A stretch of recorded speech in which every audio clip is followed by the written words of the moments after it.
Hello students, myself Rubina Chaudhary and today I am back here with one new lecture of electrochemistry. Student, in electrochemistry we have discussed about cell potential and standard cell potential. Student, we know that now E of a cell which represent as cell potential is equal to E of cathode minus E of anode.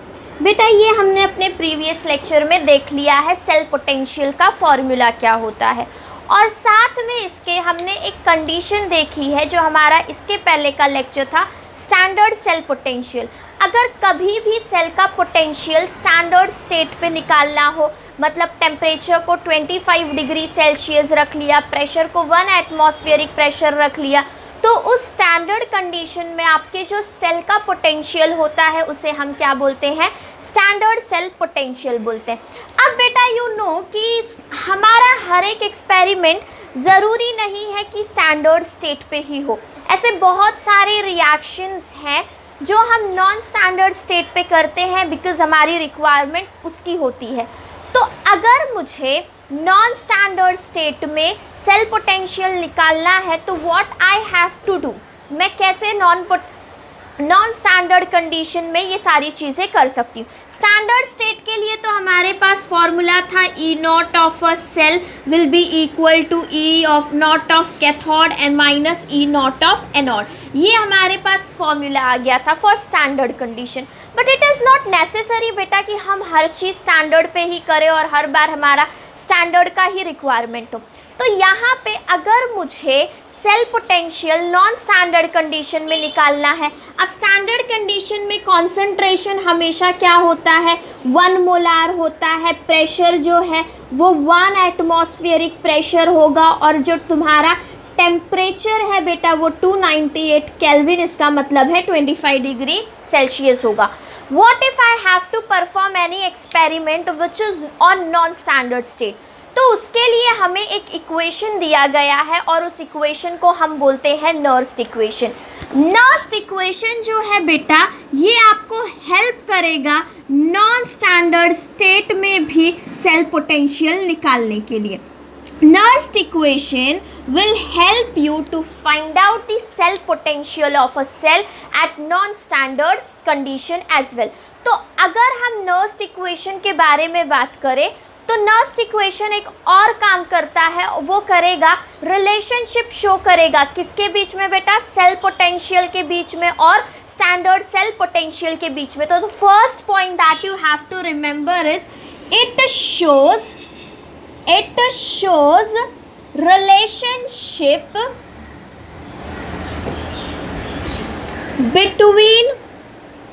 shows relationship between cell potential,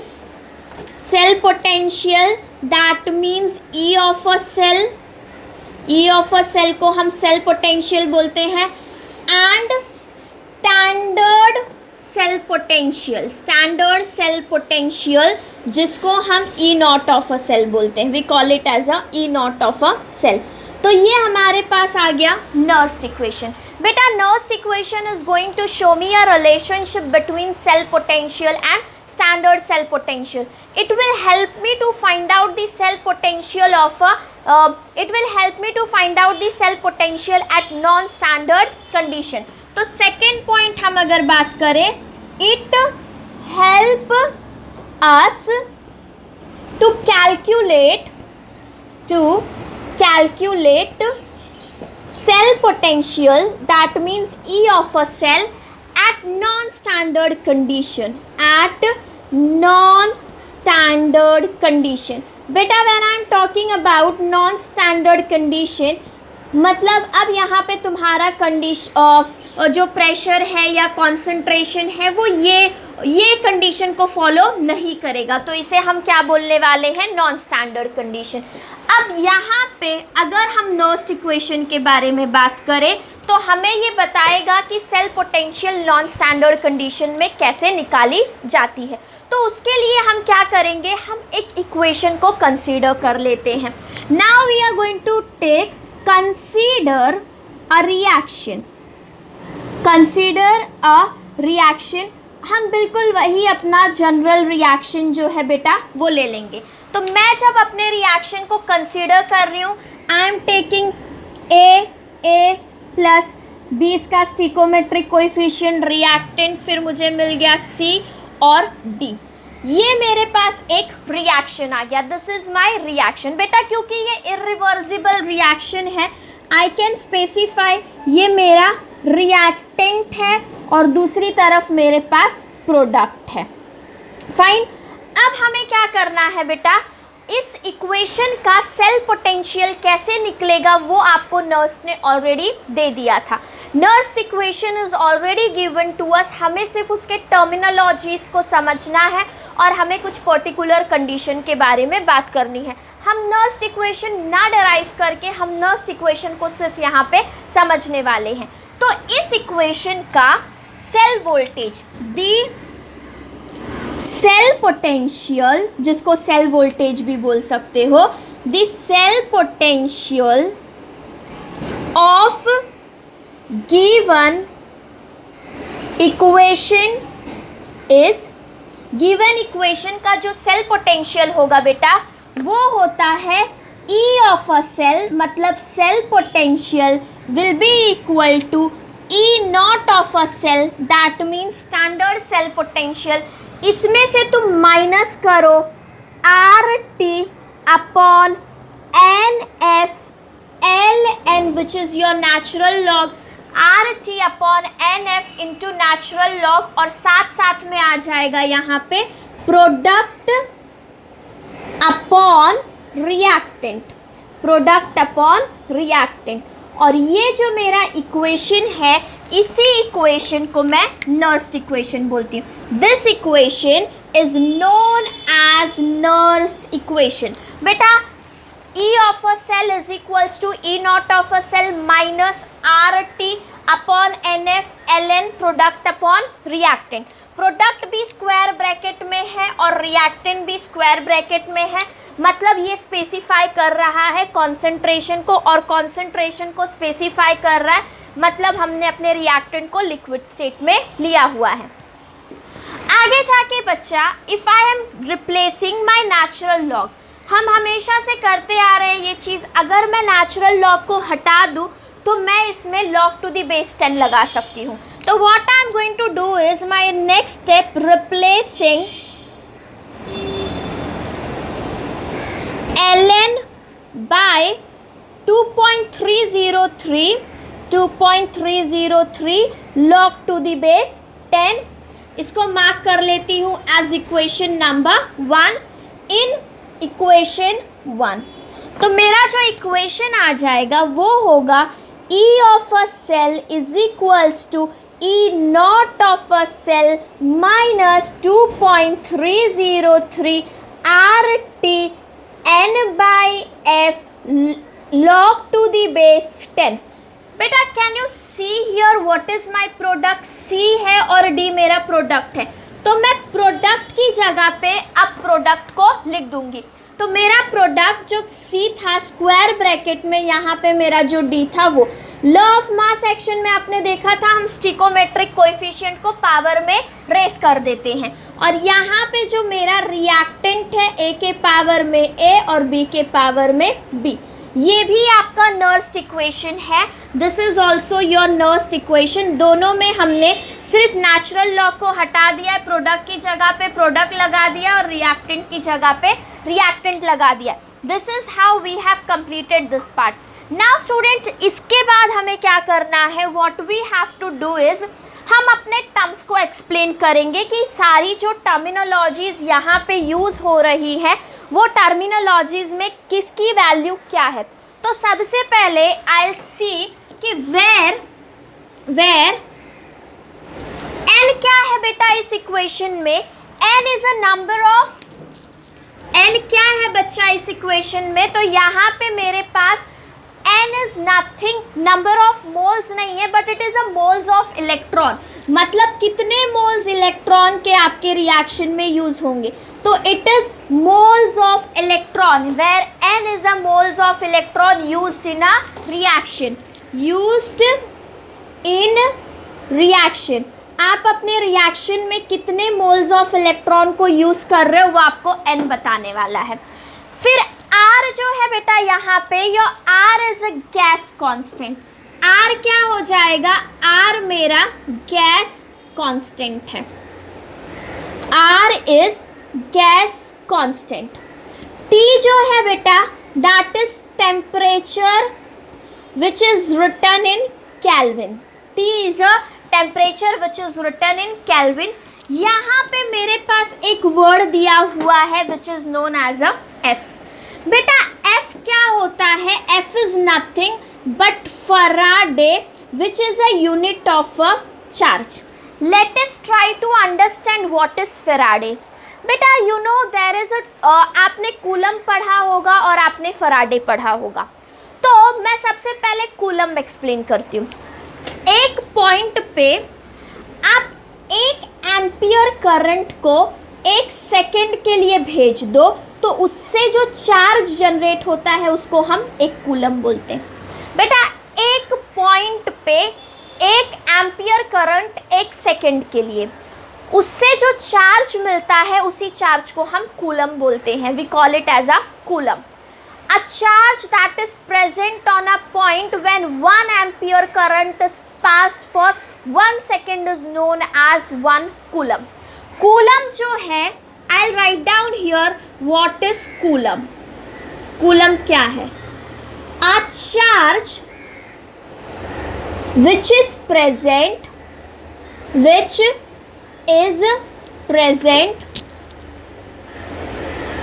on a point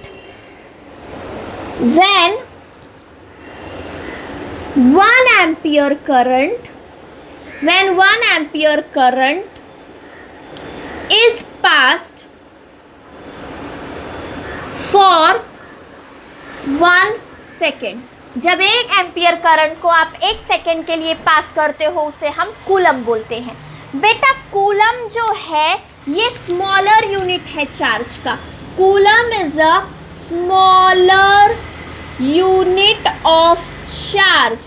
charge के छोटे unit को हम coulomb बोलते हैं। Whereas बेटा at a same time हमें तो coulomb नहीं पूछा है, हमें फराडे पूछा है। तो फराडे क्या होता है बेटा?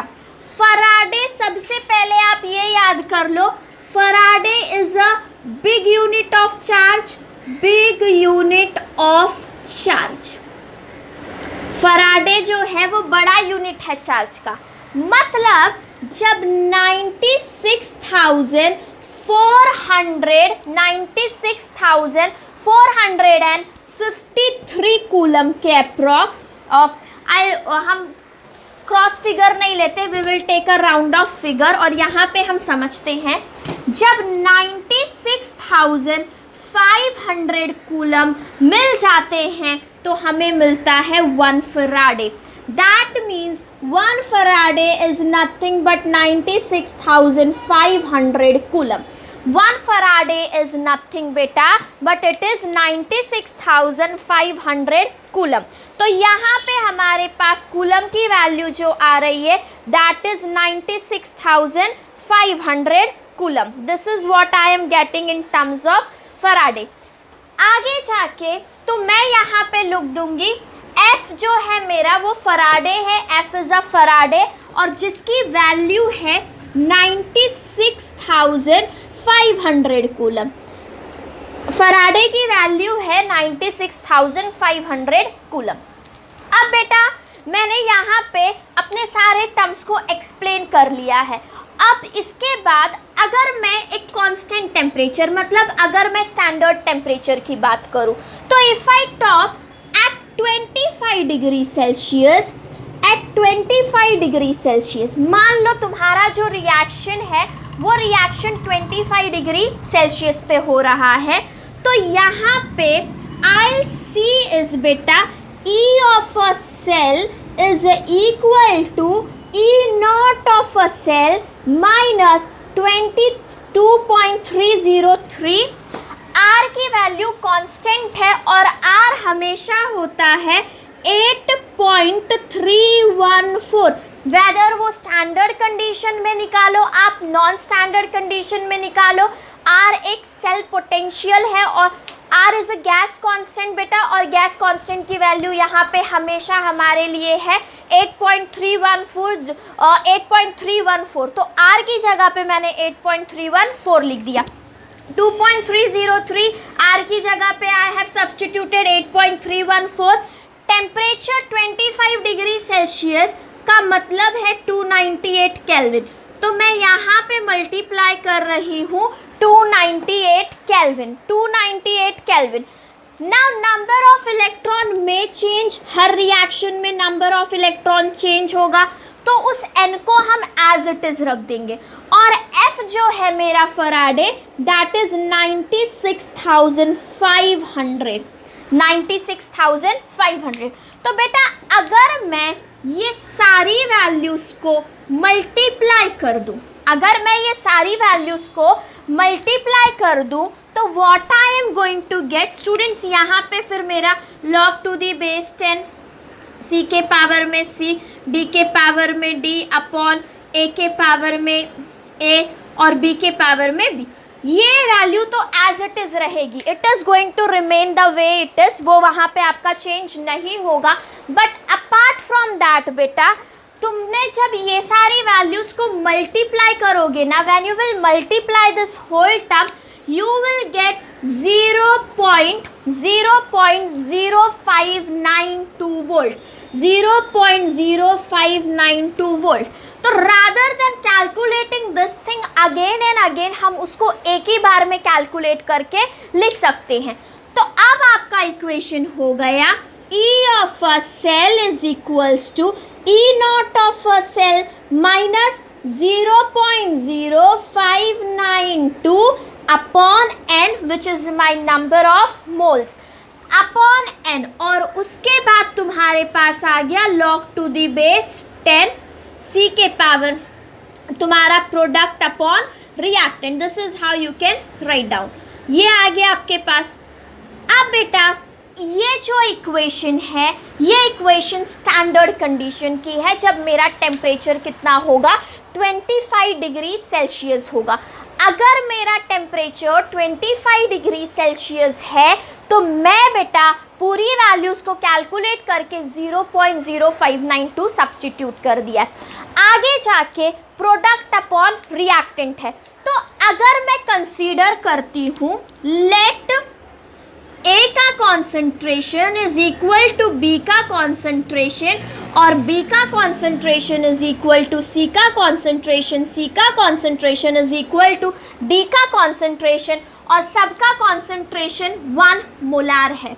अगर सबका कॉन्सेंट्रेशन 1 मोलार है बेटा, तो what will happen here, I will get E of a cell is equals to E not of a cell, यहाँ पे 0.0592 divided by n log to the base 10 of 1, log to the base 10 of 1, यहाँ पे बेटा मुझे मिल गया log to the base 10 of 1। तो जो तुम्हारे log to the base 10 of 1 की वैल्यू होती है वो 0 होती है, तो here instead of log to the base 10 I will multiply 0। तो अगर मैं 0 मल्टीप्लाई कर देती हूँ, मेरा सारा का सारा इक्वेशन माइनस के बाद वाला 0 हो जाएगा, और मुझे यहाँ पे जो वैल्यू मिलेगी it will be E of cell is equals to E not of cell. ये मेरे पास एक दूसरा रिलेशन आया। बेटा पहला रिलेशन बोल रहा है अगर आपको सेल पोटेंशियल निकालना है तो स्टैंडर्ड सेल पोटेंशियल में से R which is a gas constant multiply करो टेम्परेचर से, n is a number of electron, F is your Faraday, product upon reactant. आपको कुछ इस तरह से कैलकुलेट करना है। बट अगर आपने अपने टेम्परेचर को 298 केल्विन रखा है, अगर आपने अपने कॉन्सेंट्रेशन को 1 मोलार रखा है, तो your cell potential will be equal to standard cell potential that I will write down here at temperature of 298 Kelvin and 1 molar concentration, अगर आपका टेम्परेचर 298 केल्विन है और कॉन्सेंट्रेशन अगर आपका 1 मोलार है, then cell potential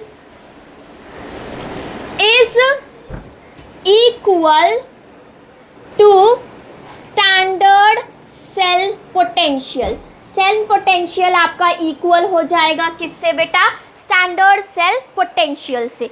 this is how we have completed our Nernst equation, जहाँ पे आपको ये इक्वेशन ऑलरेडी दी हुई है। You have to learn this equation such as E of a cell is equals to E naught of a cell minus RT N by F log to the base 10 product upon reactant. Then we have explained all the terminologies और फिर हमने उसको एक standard temperature पे मतलब 25 degree Celsius पे भी उसको करके देख लिया है। तो बेटा यहाँ पे हमारा नर्स्ट इक्वेशन कंप्लीट हो जाता है। Students take screenshot so that we can take one example कि जिसके बेसिस पे हम ये पता कर सके कि हमें नर्स्ट इक्वेशन कहाँ पे लगाना होता है या नर्स्ट इक्वेशन को कैसे यूज़ करना होता है। ओके स्टूडेंट्स,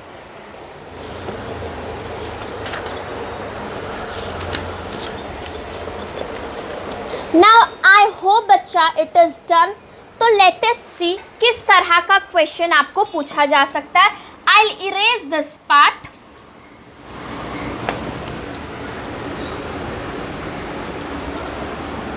जब मैंने ये पार्ट इरेज किया, मुझे एक क्वेश्चन दिया हुआ है CD will give me CD2+। ये मेरे पास सेल रिएक्शन आ रहा है। यहाँ पे मेरा कैडमियम सॉलिड में है, ये AQ में है। फिर मेरे पास आ गया salt bridge. On the other hand I have Cu2+ which is in aqueous state और बाद में मेरे पास आ गया Cu which is a solid। मेरे पास ये इक्वेशन दिया है। They are giving me this equation and they are telling me कि calculate cell potential। Cell potential निकालो इस इक्वेशन का। तो बेटा सबसे पहली चीज़ what you have to write down, इसका सेल रिएक्शन निकालना है। तो तुम लिखोगे सबसे पहले लिख दो सेल रिएक्शन इज, बच्चा कैडमियम तुम्हारा एनोड है, तो CD ने क्या किया? CD ने 2 इलेक्ट्रॉन को लूज करे और वो CD2+ बन गया और मुझे मिल गया CD2+। ये क्या हो रहा है? ये ऑक्सीडेशन हाफ रिएक्शन है जो कहाँ पे हुआ है? एनोड पे हुआ है। पहली चीज़ सेल रिएक्शन से, ये बातें हम लोग पहले ही डिस्कस कर चुके हैं। I hope students you are familiar with this point. फिर तुम्हारे पास था Cu2+। Cu2+ रिडक्शन करेगा और रिडक्शन करने के लिए उसने 2 इलेक्ट्रॉन को गेन किया और वो बन गया Cu। यहाँ पे हुआ है reduction half reaction at cathode. Reduction half reaction कहाँ पे हो रहा है बच्चा? कैथोड पे हो रहा है। बेटा आगे जाके क्या करोगे? अब ओवरऑल रिएक्शन लिखना है। ओवरऑल रिएक्शन लिखने के लिए तुम अपने इलेक्ट्रॉन्स को कैंसिल कर दोगे। So you are getting CD plus Cu2+ will give me CD2+ plus Cu। ये मेरे पास आ गया ओवरऑल रिएक्शन। तो आई will write down here overall reaction. Now students यहाँ पे आपने इक्वेशन में देखा था N, नंबर ऑफ इलेक्ट्रॉन्स। वो नंबर ऑफ इलेक्ट्रॉन्स है कहाँ पे? N, therefore number of electrons जो है बेटा वो 2 है। कितने इलेक्ट्रॉन पूरे रिएक्शन में पार्टिसिपेट कर रहे हैं? तो there is a participation of 2 electron. तो आपके नंबर ऑफ इलेक्ट्रॉन्स कितने हो गए बेटा? आपके नंबर ऑफ इलेक्ट्रॉन 2 हो गए। अब हमने क्या करना है? हमें नर्स्ट इक्वेशन लेना है। E of a cell is equals to E not of cell 25 degree Celsius पे आ गया 0.0592 अपॉन N की जगह पे 2 लिख दिया log to the base 10 product upon reactant. बेटा प्रोडक्ट अपॉन रिएक्टेंट को तुम आयंस के टर्म्स में लिखोगे। प्रोडक्ट साइड में तुम्हारा आयन क्या है? तो कैडमियम विथ 2+। तो यहाँ पे आ जाएगा सी डी विथ 2+, और यहाँ पे नीचे आ जाएगा सी यू विथ 2+। अब जब हम न्यूमेरिकल करते हैं तो हमें वैल्यूज़ दी हुई होती है, उन्हीं वैल्यूज़ को सब्सटीट्यूट करके आपको आंसर फाइंड आउट करना होता है। ओके स्टूडेंट्स, तो यहाँ पे हमने नर्स्ड इक्वेशन भी कंप्लीट कर लिया है और उसके साथ साथ हमें नर्स्ड इक्वेशन को कैसे यूज़ करना है वो भी देख लिया है। So students, that's all for today. Thank you and keep watching my lectures.